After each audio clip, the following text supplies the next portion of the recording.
मान लो बच्चे अभी, तो फिर मैं हूँ तो उसको पढ़ा लिखा रही हूँ, जैसे भी उनको मेरे से, ये व्यवहारिक तो ठीक, परमार्थिक सोच में नहीं ठीक। वो अनंत महिमा वाला भगवान पूरी सृष्टि का पालन पोषण कर रहा है, तुम्हारे बच्चों का भी पालन पोषण करेगा, पक्का वही करता है। देखो, बचपन से निकले थे, 13 वर्ष की अवस्था थी, आज तक वही पालन पोषण करता रहा। ना हमारे खाने की व्यवस्था थी, ना रहने की व्यवस्था थी, ना कोई मित्रता, ना कोई स्थान, पूरा लंबा जीवन इतना, और भ्रमण करना है। कभी 1-2 वर्ष एक जगह रुक गए, कभी ऐसा तो नहीं, तो बराबर भ्रमण करना है। वो हर जगह मुझे दुलार करते मिला है।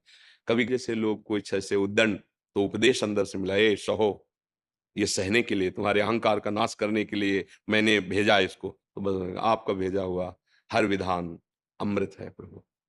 अगर हम ऐसा सोचते हैं कि हम ही बच्चों का पालन-पोषण करते, तो व्यवहारिक तो ठीक है, लेकिन आध्यात्मिक बात ठीक नहीं है, क्योंकि सबका भरण-पोषण भगवान। गर्भ में आप क्या पोषण कर रहे थे अपने बच्चे का?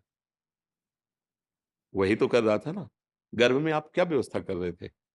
गर्भ के जब बाहर आया, तो बिना किसी प्रयास के उसके पोषण के लिए स्तनों में दुग्ध आ गया, जबकि वो अन्न नहीं पचा सकता।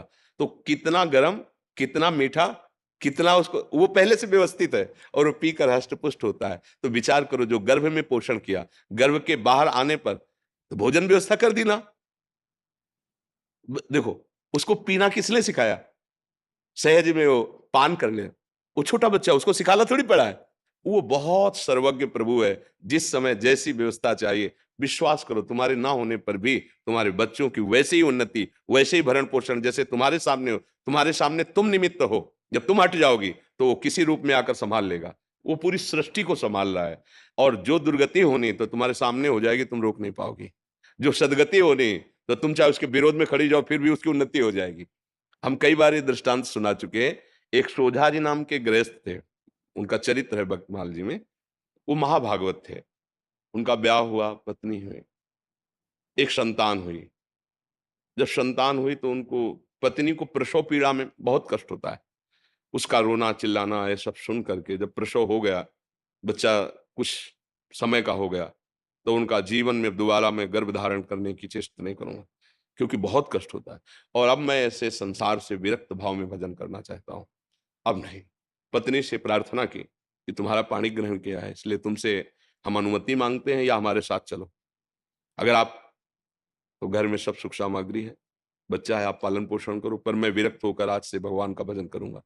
यदि आप कहती हो कि पाणी ग्रहण किया है, तो हमारे हाथ में हाथ मिलाओ, चलो। जैसे मैं रहूँगा वैसे रहना होगा, पर साथ में कुछ नहीं, कोई नहीं, और भजन करना होगा। तो उन्होंने कहा, मैं आपके बिना तो रह ही नहीं सकती, आपके साथ चलूँगी। तो चली। जब गाँव के बाहर निकली, जंगल में पहुँची, तो देखा थोड़ा धीमी चाल है। तो उनका, जल्दी से आओ ना, तो देखा गोद में बच्चा है।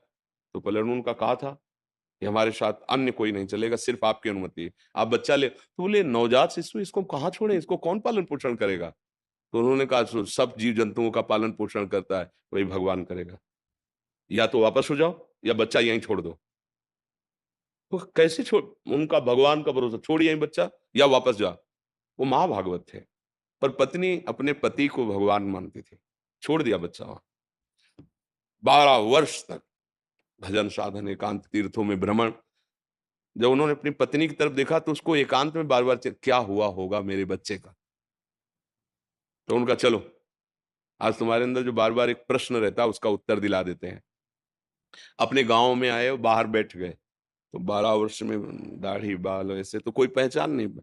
तो उन्होंने पूछा कि यहाँ तुम्हारे गाँव में एक सोजा जी थे, सुना वो संत बन गए, तो उनके कोई संतान थी, क्या हुआ? आपको पता है? तो उनका, अरे भाई, उनके भाग्य क्या कहने, सोझा जी को जब जाते हुए सुना, तो यहाँ का जो राजा था वो बड़ी श्रद्धा रखता था, तो उसने घुड़सवार दौड़ाए, सोझा जी तो मिले नहीं, लेकिन उनका लड़का मिल गया जंगल में, उसको उन्होंने रख लिया, उनके कोई लड़का नहीं था, तो अब युवराज पद पर वो है।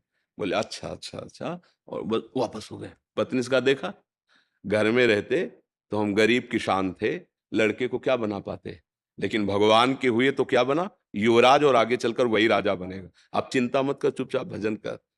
ना कोई जंगली पशु पक्षी खा पाया बच्चे को, ना कोई हानि पहुंची, और अरे सर्वरक्षक भगवान, भरोसा भगवान का। तो तुम माँ हो, तुम्हारा सोचना ऐसा ठीक ही है, पर वो मोह के कारण। भगवान विश्व के माता पिता, तुमेव माता च पिता तुम, वो विश्व का पोषण कर रहे हैं। देखो पशु पक्षियों का, कितने सुंदर सुंदर पक्षी, और जंगल में रहते हैं, हष्ट पुष्ट रहते हैं, कोई उनकी दवा करने वाला नहीं।